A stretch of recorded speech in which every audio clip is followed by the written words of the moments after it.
Assalamualaikum warahmatullahi wabarakatuh. Saya Muhammad Soleh SPDI, guru mapel sejarah kebudayaan Islam, Mas Nurul Hidayat Cibadak, Pandeglang, Banten. Saya peserta PPG 2025 LPTK UIN Mataram, siap melaksanakan video pembelajaran. Sekian, Assalamualaikum warahmatullahi wabarakatuh. Assalamualaikum.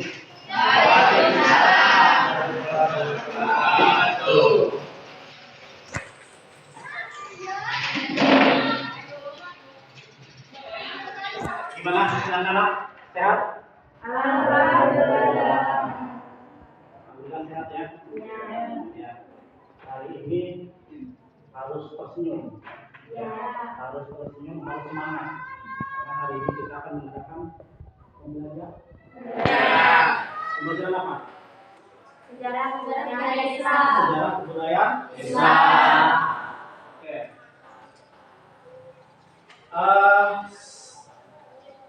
Sejarah kebudayaan Islam, apa yang sudah dibahas? Analisanya?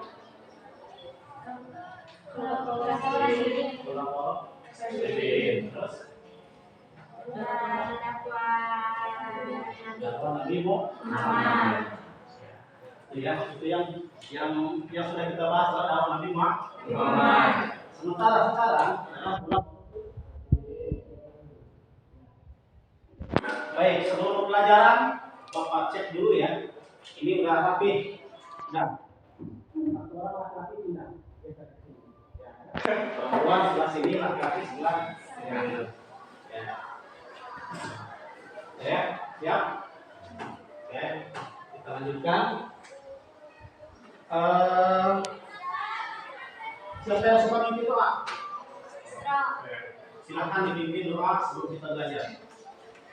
Siap, sebelum belajar, mari kita berdoa mulai.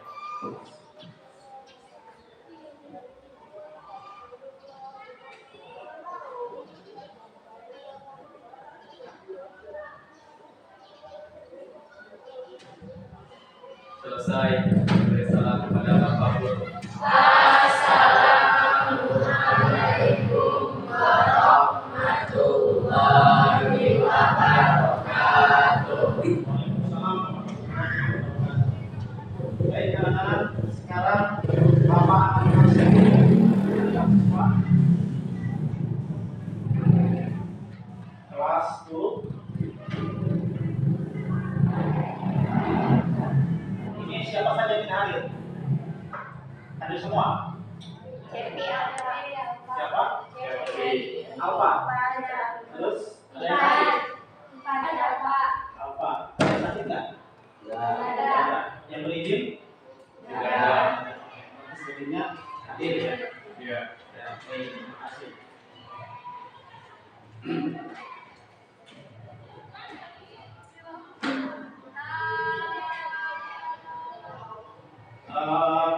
Baik anak-anak, masih semangat? Bapak tes. Semangat pagi?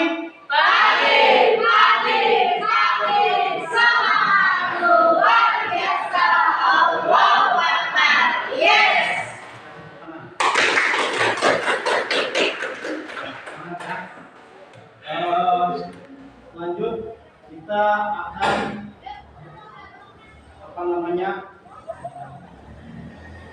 membahas tentang bola korupsi. Ya. Ada berapa bola korupsi? Siapa saja? Ada yang tahu? Silakan acungkan tangan. Siapa saja, Nek? Abu Bakar, Terus? Umar bin Khattab, Ya. Utsman bin Affan, Terus? Ali bin Abi Thalib. Jadi ada 4 khalifah atau bola korupsi. Ya, itu ya. Tadi sudah disebutkan nama-namanya, ada 4. Ya. Kenapa harus ada bola korupsi? Ada yang bisa menjawab? Kenapa harus ada bola korupsi? Silakan. Kenapa? Karena melanjutkan dakwah Nabi. Ya, ketika Nabi masih hidup, bola korupsi ini belum ada. Ya, karena Nabi sebagai pengembang dakwah. Setelah Rasulullah SAW wafat, maka dilanjutkan oleh bola korupsi. baik. Untuk pembelajaran khulafaur rasyidin ini silakan dilihat. Di sini ada tujuan pembelajaran yang harus dicapai ya oleh siswa. Silakan dibaca. Ada yang bisa membantu membacakan satu orang? Silakan yang di depan dibacakan. Pertama apa? Tujuan pembelajaran khulafaur rasyidin. Ya. Memahami konsep, terus peserta belajar tentang khalifah rasyidin dan kerajaan dan sejarah Islam, menganalisis kepemimpinan, Menelaah kebijakan Abu Bakar. Abu Bakar, Umar, Utsman dan Ali secara kritis, mengidentifikasi tentang Mengenali hambatan pencapaian Nasional Rasyidin, mengevaluasi kontribusi mengenal dampak mereka terhadap perkembangan Islam, terus meneladani nilai mengaplikasikan kepemimpinan dan perjuangan mereka dalam kehidupan sehari-hari. Ya, betul. Ya, ini adalah tujuan pembelajaran yang diharapkan ini bisa dicapai oleh siswa ya. Baik, ini sudah kita bahas tujuan pembelajaran. Lanjut kita dengan speaking. Ya, kenapa speaking? Ini adalah untuk penyemangat, menguji konsentrasi kalian. Apakah masih siap mengikuti pembelajaran? Ya, siap? Siap. Kita tes ya. Aturan mainnya, ya. Ada pagi, ada siang, ada malam. Ya. Ketika Bapak bilang pagi, maka satu kali tepuk. Ketika bilang siang, dua kali tepuk. Ketika bilang malam, tidak ada tepukan. Ya, kita tes, siap? Siap. Nah, siap, silakan konsentrasi ya. Ingat, pagi satu tepukan. Ya. Kalau malam tidak ada, kalau siang dua. Ya, kalau siang dua. Siang, malam tidak ada. Apa? Pagi satu. Ya. Clear? Paham? Baik, kita coba kita tes. Pagi, siang, malam, pagi, siang, malam. Pagi, siang, malam, siang, malam. Ya, ada satu orang yang konsentrasi. Ya, malam harusnya tidak ada tepukan. Jadi teman kita menepuk satu, berarti tidak konsentrasi. Kita coba lagi. Siap? Ya. Siap. Ada yang satu? Enggak, dua. Malam, siang, pagi, siang, malam, siang, pagi, siang, malam. Ya, ada satu orang. Oke, kasih aplaus. Ya, itu ice cream ya. Selanjutnya kita akan menyaksikan tayangan video pembelajaran tentang khulafaur rasyidin. Ya. Nanti silakan selamat menyaksikan. Ya, akan saya dulu nih filenya. Ya, silakan selamat menyaksikan. Assalamualaikum warahmatullahi wabarakatuh. Setelah Nabi Muhammad SAW meninggal dunia, perjuangannya dalam menjunjung tinggi syariat Islam dilanjutkan oleh 4 sahabat. Mereka kemudian dikenal dengan julukan Khulafaur Rasyidin. Khulafaur Rasyidin adalah orang yang ditunjuk sebagai pengganti, pemimpin, atau penguasa yang berdasarkan petunjuk dari Allah SWT. Mereka lah yang menjadi khalifah atau pemimpin bagi umat Islam setelah Rasulullah wafat. Masa pemerintahan Khulafaur Rasyidin merupakan masa yang penting dalam perjalanan Islam. Kedepannya berhasil memperluas syiar agama Islam hingga keluar Jazirah Arab, menyelamatkan Islam serta meletakkan dasar-dasar kehidupan agama Islam terhadap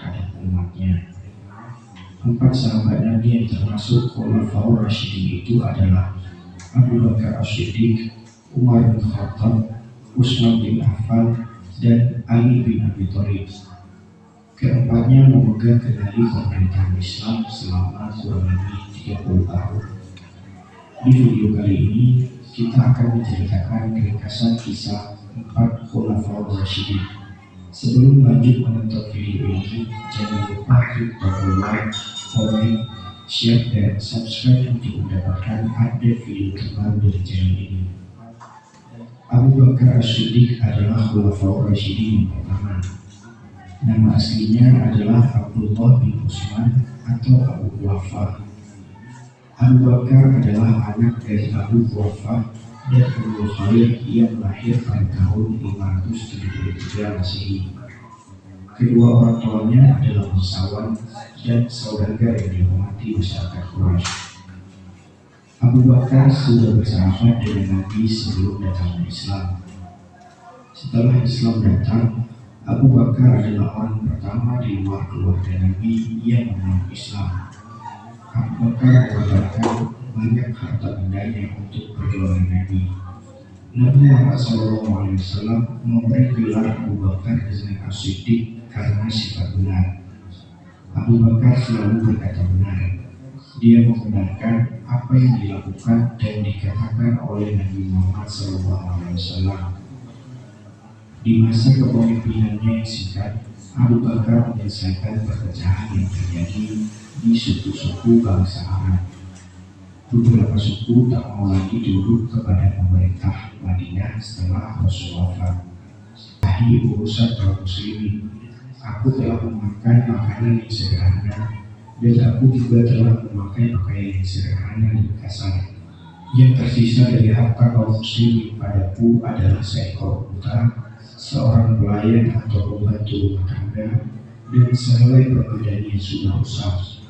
Kalau aku wafat, kirimkan semuanya kepada Umar bin Khattab, karena aku tidak ingin menghadap Allah sedangkan di tanganku masih ada harta kaum muslimin walaupun sedikit. Abu Bakar wafat pada tahun 13 Hijriah di Madinah. Beliau dimakamkan di sebelah makam Rasulullah di Masjid Nabawi. Setelah Abu Bakar wafat, kekhalifahan pun digantikan oleh Umar bin Khattab. Umar bin Khattab lahir pada 574 Masehi. Nama lengkapnya adalah Umar bin Khattab bin Naufal bin Abdul Uzza. Ia adalah putra dari Khattab bin Naufal dan Hantamah binti Hisham. Kedua orang tuanya berasal dari suku Adi, suku yang terpandang di kalangan orang-orang Quraisy. Leluhurnya adalah pejabat duta besar dan pedagang. Beliau seringkali ikut orang tuanya berdagang ke luar negeri. Sebelum masuk Islam, Umar dikenal sangat keras menentang seruan Rasulullah. Bahkan ia pernah menekan percobaan pembunuhan terhadap Rasulullah. Ketika mendengar adiknya Fatimah dan suaminya masuk Islam, Umar sangat murka. Hingga tiba pada waktunya, terketuklah hati Umar dan membolehkan niat untuk menghentikan dakwah Rasulullah. Umar lalu memeluk agama Islam. Keislaman Umar memberikan pengaruh besar bagi penduduk Makkah. Beliau hadir menjadi salah satu penguat dan semangat untuk memperjuangkan pergerakan Islam bersama Rasulullah. Umar memiliki julukan yang diberikan oleh Rasulullah, yaitu Al-Faruq, yang berarti orang yang bisa memisahkan antara kebenaran dan kebatilan. Pada saat menjadi khalifah, Umar tak ingin memakai sebutan khalifah. Ia memilih disebut Amirul Mukminin, yang berarti pemimpin orang-orang beriman. Umar bin Khattab terkenal dengan keteguhan prinsip, ketegasan, keadilan, dan keberanian sebagai pemimpin. Umar dianggap menjadi pemimpin ideal bagi kaum muslim. Kisah hidupnya begitu penuh makna dan dihargai oleh rakyat kala itu karena sikapnya yang sangat berani menegakkan kebenaran dan hak-hak rakyat. Demi memastikan seluruh rakyat telah terpenuhi haknya dan mendapatkan keadilan, menjabat sebagai Islam semakin berkembang pesat, namun pada akhirnya kepemimpinannya pun terjadi fitnah dan pemberontakan yang berujung pada kesyahidannya. Jadi lagi-lagi Utsman bin Affan pun mati syahid, sama mati terbunuh ya, ketika sholat subuh. Siapa yang membunuhnya? Abdurrahman bin Abu Luwai itu ya. Kalau ini Utsman siapa? Ada yang masih ingat ya?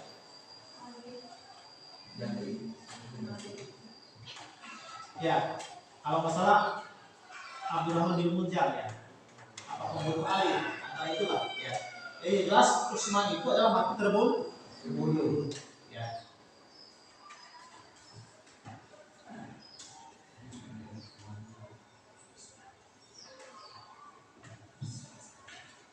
Ini adalah prestasi dan tantangan ulama Rasyidin. Ini keseluruhan ya. Kalau tadi ada yang lewat ya.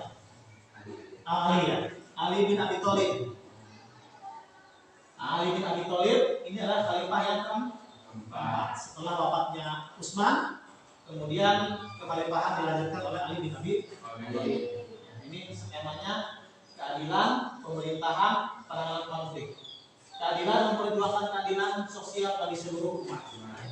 Keadilan sosial bagi seluruh umat. Kalau di Indonesia, keadilan sosial bagi seluruh rakyat Indonesia. Ya, ini keadilan sosial bagi seluruh umat. Ya. Lebih cakupannya lebih luas. Ya. Umat dengan negara itu berbeda. Ya. Kalau misalkan umat kan seluruh dunia. Ya. Tapi kalau misalkan keadilan sosial bagi seluruh rakyat Indonesia, hanya Indonesia saja. Ini cakupannya lebih luas ya, umat, seluruh umat. Kemudian pemerintahan, yaitu memindahkan ibu kota ke Kufah atau Irak ya. Jadi ibu kota dipindahkan ke Irak ya. Ini pada masa Ali bin Abi Thalib. Kemudian penanganan konflik, menangani perpecahan umat pada perang Jamal dan perang Siffin. Jadi pada masa Ali bin Abi Thalib ini terjadi perang saudara ya, antara pasukannya Aisyah ya, Siti Aisyah dengan pasukannya Ali bin Abi Thalib. Ini terjadi kacau balau ya, perpecahan. Ada dua peperangan. Pertama perang Jamal. Kenapa disebut perang Jamal? Karena waktu itu perangnya itu Siti Aisyah mau memakai unta. Jamal itu unta ya, bahasa Arabnya unta.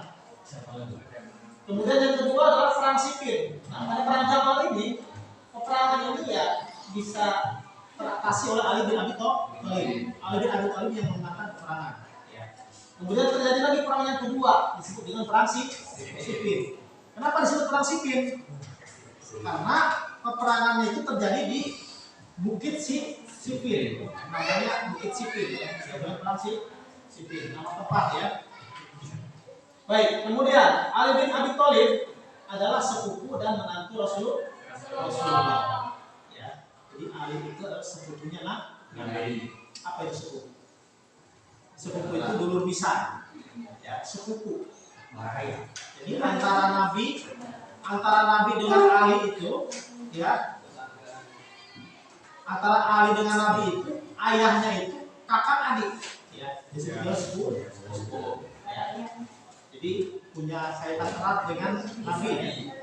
Bahkan Nabi Muhammad SAW itu berada di bawah asuhan ayahnya Ali bin Abi Thalib. Ya.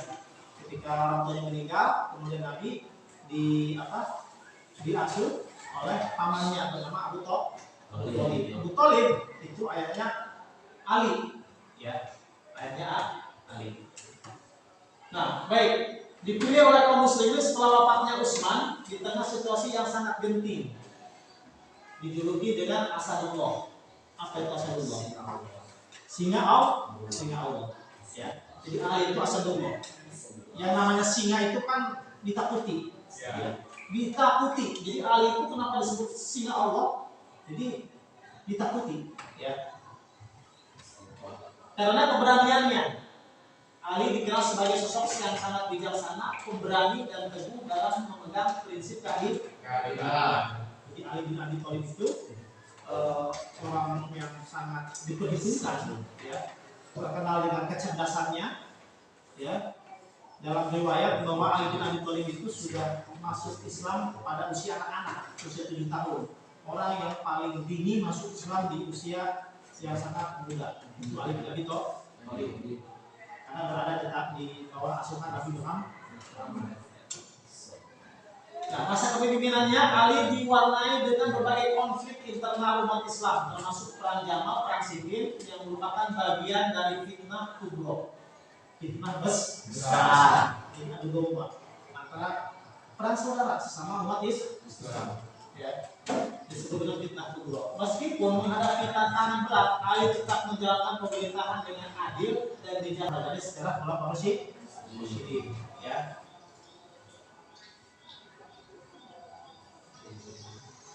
Apa habis ya?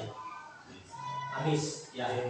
Inilah materi yang dapat Bapak sampaikan. Ya, slide-slide yang sudah kalian tadi saksikan, video pembelajaran sudah kita saksikan bersama, materi sudah kita saksikan bersama. Maka selanjutnya nanti kita akan masuk kepada tugas kelompok. Ya. Siap dibagi kelompok? Siap. Ada berapa orang? 1, 2, 3, 4, 5, 6, 13 orang. Oh, di mana tiga ini? Berapa orang?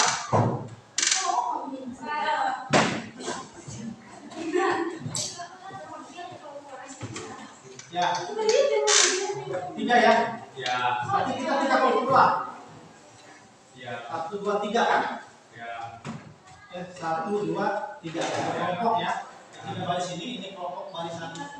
Kelompok 1, ini kelompok 2, ini kelompok 3. Baik, Bapak akan bagikan soal LKPD-nya.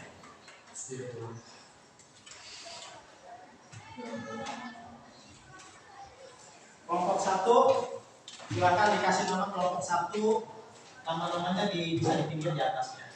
Namanya sebutkan siapa-siapa. Ini kelompok 2.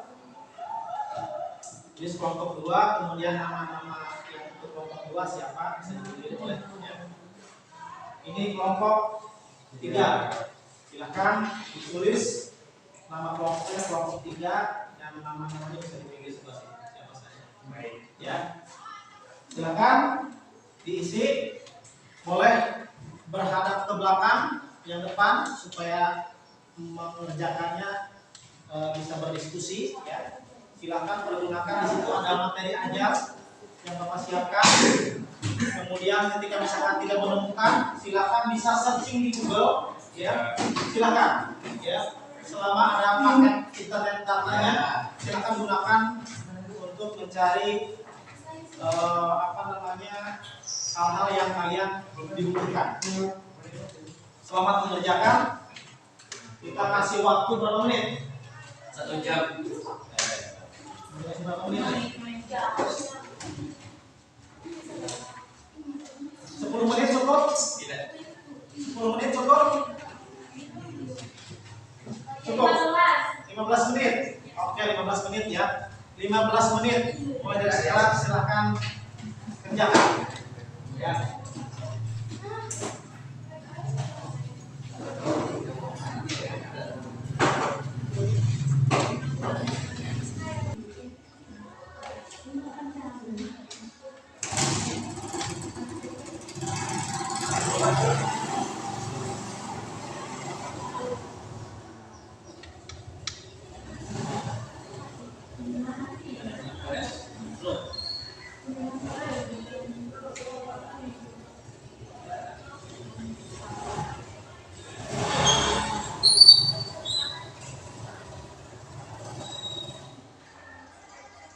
Kita saja ya jawabannya,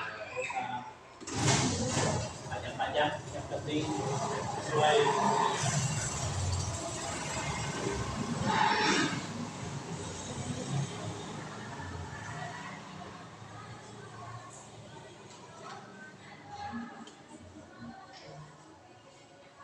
Jadi diskusi itu harus aktif ya.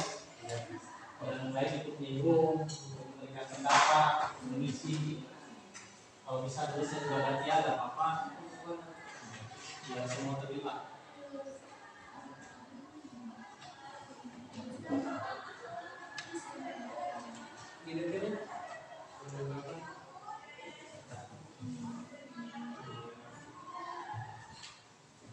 kejadian ya.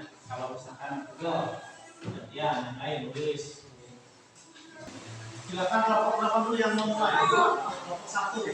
Silakan siapa yang akan presentasi lalu di depan. Ya. Mau satu orang berdua? Satu. Yang lain disimak ya. Kalau misalkan ada hal-hal yang dipertanyakan silakan tanyakan. Dan kelompok yang lain juga bisa menjawab. Kelompok 2, kelompok 3.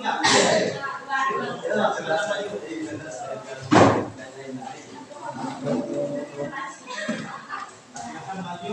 Yang lain boleh menyimak, boleh mengkritisi, boleh memberikan pertanyaan. Assalamualaikum warahmatullahi wabarakatuh. Akhirnya saya di sini akan menyampaikan presentasi dari kelompok 2. Nama Khalifah Abu Bakar As-Siddiq, masa pemerintahan dari tahun 632 sampai 634 Masehi atau 11 sampai 13 Hijriah. Kebijakan penting menyatukan kembali umat Islam setelah terjadi kekacauan atau perang dunia. Assalamualaikum warahmatullahi wabarakatuh. Baik, kelompok terakhir. Dika. Kelompok 3. Dika, Pak Dika dulu, Pak. Dika, Pak. Ya. Kelompok 3. Assalamualaikum warahmatullahi wabarakatuh. Waalaikumsalam warahmatullahi wabarakatuh. Baik, berdirinya saya di sini akan sedikit mempresentasikan hasil diskusi dari kelompok 3.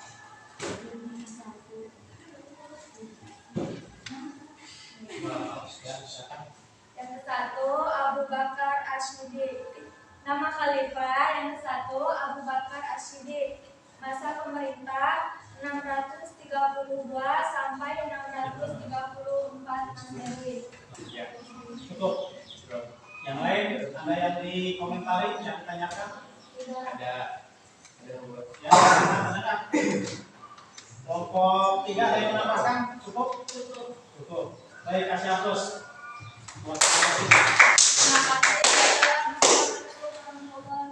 Waalaikumsalam. Baik, sudah selesai. Dari kelompok 1, kelompok 2 sudah mempresentasikan hasil diskusinya. Silakan dikumpulkan ke depan ya, hasilnya. Baik, diskusi sudah kita lakukan. Alhamdulillah pada penghujung ini ya, kita sudah melalui tahap pembelajaran ya. Kesimpulannya adalah Khulafaur Rasyidin menjadi tauladan yang baik bagi siapa? Umat. Bagi umat sepanjang zaman. Ya, karena sejarah itu kan berlaku sepanjang zaman. Ya. Artinya bagi kehidupan kita sehari-hari pun pada saat ini, walaupun tentang waktu antara generasi hari ini dengan para sahabat Khulafaur Rasyidin jauh, ya, tapi sikap-sikap teladan mereka itu berlaku sampai sepanjang ya, yang namanya adil, apa tadi? Adil, amanah, taat, musyawarah, ya, istiqomah. Itu adalah sikap-sikap yang harus kita teladani. Baik, sampai di sini ada yang ditanyakan? Siap, tidak ada. Cukup? Cukup. Yang tak cukup kita akhiri dengan hamdan. Alhamdulillah.